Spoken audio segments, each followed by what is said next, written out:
Well, all in all, it's been a very good day for Pauline Hanson, I have to say. I mean, it's funny in a way. I mean, the pressure she's put on both parties by saying just, I'm going to slash immigration, slash it to 130,000 a year. Right now, it's more than double that.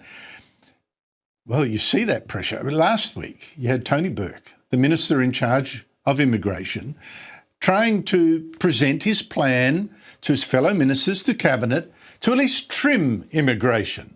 Not get it anywhere near what Pauline Hanson's doing, just to meet the government's own targets. The other ministers told him, too tough, go away, rethink. But today, we saw the opposition in the same strife. Also telling a frontbencher to just shut up about it. You had Andrew Bragg. Now, he's not the immigration minister, he was just freelancing a bit. He yesterday gave a big speech, saying the opposition would have to cut net overseas migration to just 180,000 if it's going to meet, have enough houses.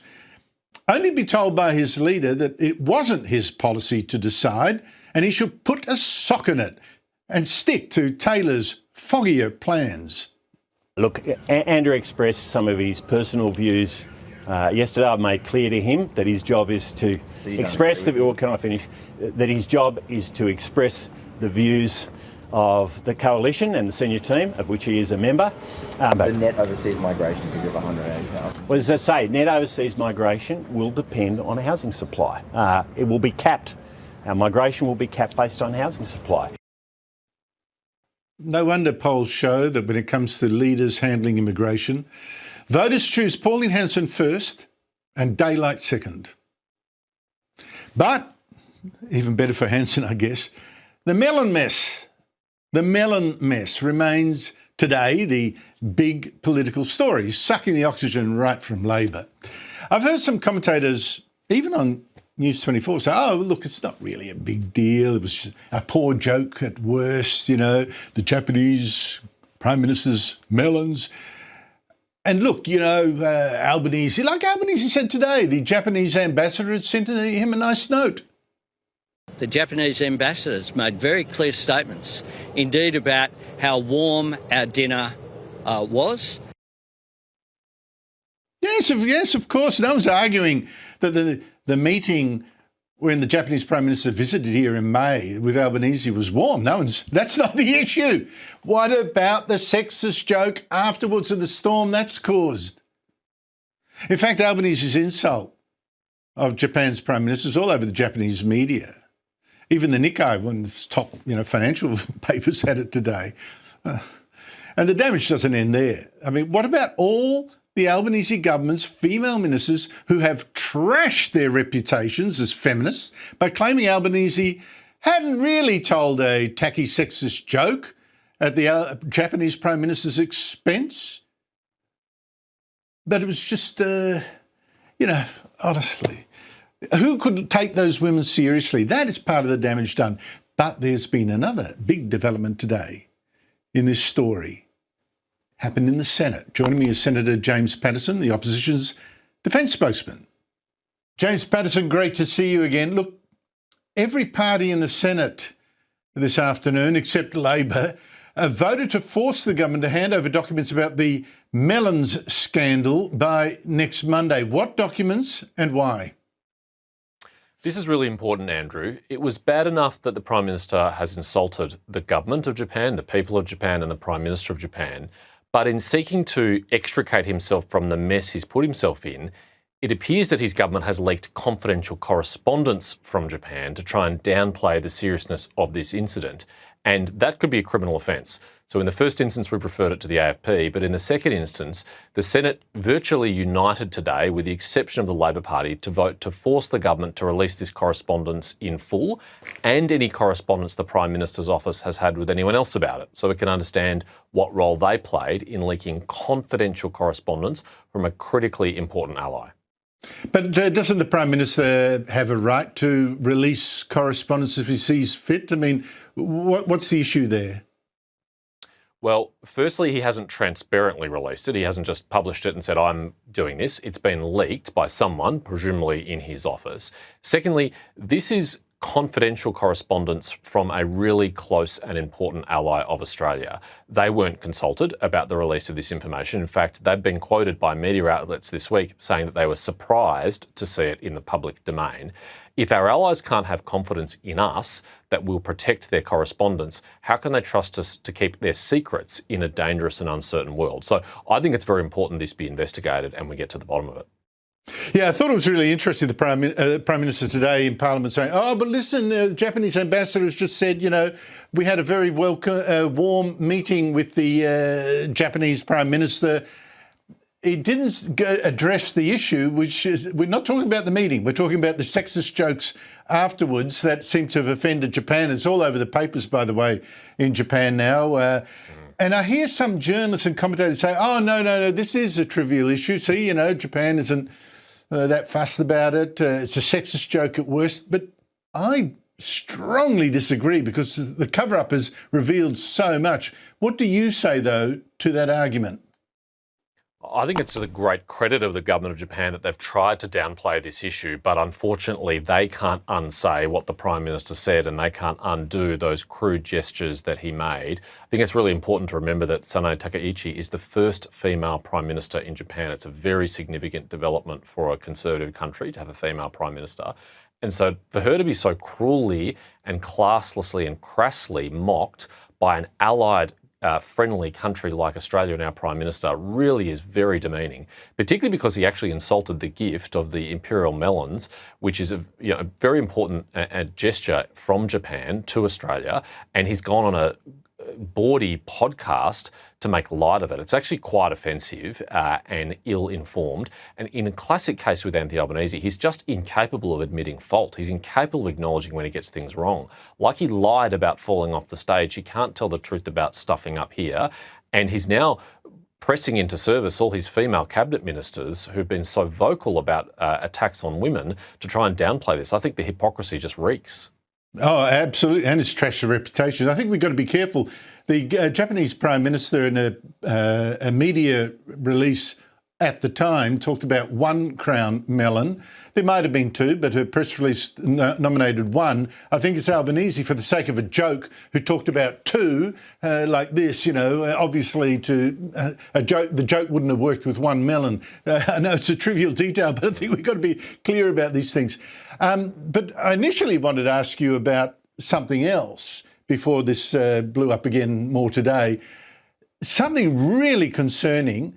I've already reported that drones from people unknown have buzzed the RAAF base at Williamtown, New South Wales, for a couple of days in July without being intercepted. The people at the base just told, oh, pull your blinds down. Now we've learned that there have in fact been more than 140 incursions detected in defence airspaces in just 1 year by these drones and whatever. And the government today seems to have no answers, not even to whether China, for instance, might have been behind it. Have a look. People who are doing this activity should stop it. They will face the full force of the law. It's absolutely unacceptable. Oh, China, just stop it. Great strategy. Very cheap, if we can just do that. What did you make of all this? Well, whoever's doing this, Andrew, it's incredibly dangerous. Planes take off and land on these bases and a drone could do serious damage and hurt someone. It could be compromising our national security intelligence because these bases collect and process and analyse intelligence.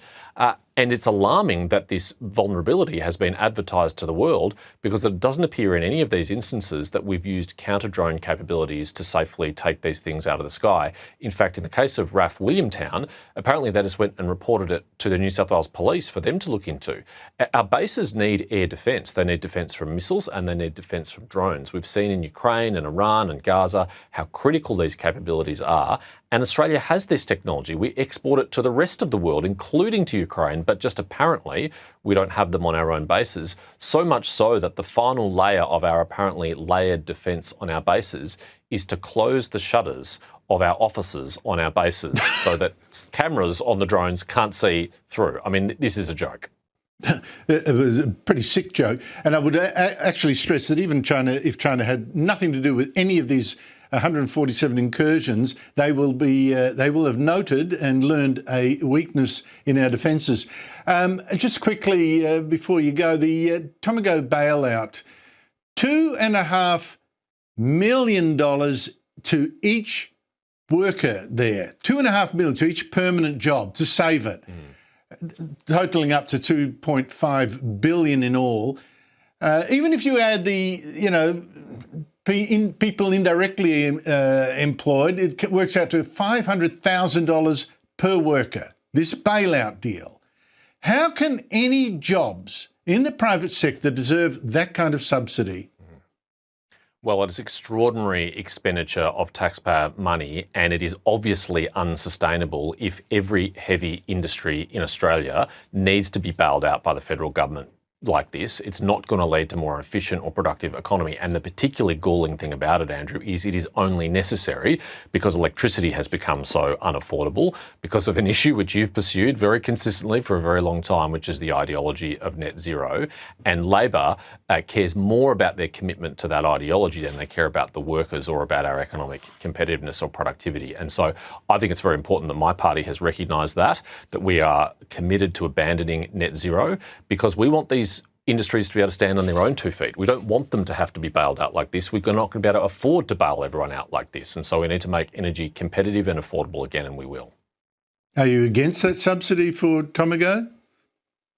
Well, I don't want to see it closed. Like, this is an important industrial facility. I don't want to see the aluminium smelting industry in Australia depart. I wish it wasn't necessary. Unfortunately, Labor has to put a Band-Aid on their broken energy policy. What we've got to do, Andrew, is fix our energy policy so that this isn't necessary in the future.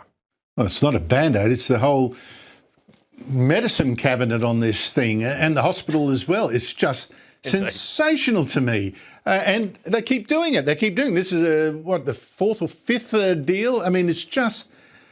Anyway, what a strange way to run an economy. James Patterson, thank you very much for your time. Thanks for having me, Andrew. Quick favour before we dive in. If you love Australia and want to stay across what is really happening in our politics, hit that subscribe button right now. It helps us keep this channel going, and over 90% of viewers have not done it yet. It would mean the world to us if you did. Thank you.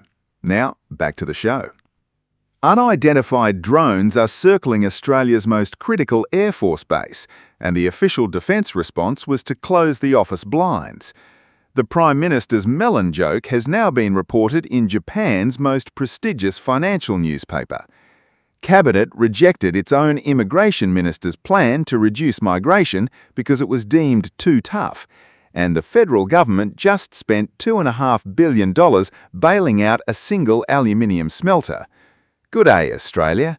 Everything is completely under control. Welcome to AUS Politics Report, where 4 crises walk into the same week and we figure out what connects them. So let us start where the pressure is most visible: immigration.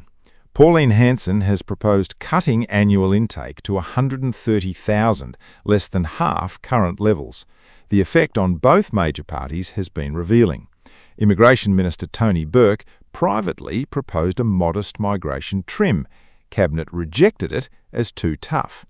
Opposition Senator Andrew Bragg advocated reducing net overseas migration to 180,000, citing housing shortages, and was immediately told by his own leadership to get back in line. Two parties simultaneously unable to move in either direction on the issue Australians care most about. And sitting above all of it, polling first on immigration with daylight second, is Pauline Hanson. That is not a ringing endorsement of fringe politics, that is a documented failure of mainstream governance. Now, the Melons. Yes, we are back here, because this story has moved well past embarrassing podcast content and into genuinely serious diplomatic territory. Albanese's joke referencing Japanese Prime Minister Sanae Takaichi and the imperial melon she presented as a ceremonial gift during her official visit has now been covered by the Nikkei, one of Japan's most authoritative and widely read publications. Japan's government has publicly downplayed the incident because diplomatic protocol demands restraint. But downplaying is not forgetting. Takaichi is Japan's first female prime minister. The imperial melon is a culturally significant gesture of goodwill. Mocking both on a bawdy podcast does not disappear because a spokesperson issues a measured statement. Do not forget to like and subscribe. It keeps this channel going, and we genuinely appreciate every one of you watching. And now there are cover-up allegations layered on top. Reports have emerged that confidential correspondence from Japan was leaked by the Prime Minister's office, potentially illegally. The Senate, every party except Labor, voted to compel the government to release all related documents. When a diplomatic embarrassment generates a bipartisan document suppression vote, you have crossed from scandal into national security concern. Japan is Australia's most consequential strategic partner in the Indo-Pacific. Everything from intelligence sharing to defence cooperation to trade architecture depends on that relationship functioning on a foundation of trust. That foundation is currently being stress-tested. On defence more broadly, RAAF Williamtown reported over 140 drone incursions across Australian defence airspace in the past 12 months. At the base itself, staff were told to pull their blinds down as the operational response to drones buzzing the perimeter. Australia exports counter-drone technology to other countries. Our own strategic installations are apparently protected by window treatments. That is not a layered air defence posture. That is a gap in national security dressed up as a facilities management decision. And finally, Tomago Aluminium. $2.5 billion in federal support to keep the smelter operating, approximately $2.5 million per permanent worker. The Coalition's argument, this bailout is the direct consequence of energy policy that has made Australian industrial electricity costs globally uncompetitive. Net zero ideology priced into the grid, now being subsidised through emergency industrial packages. 4 crises, all avoidable, all unresolved. Thanks for watching. We'll see you in the next one.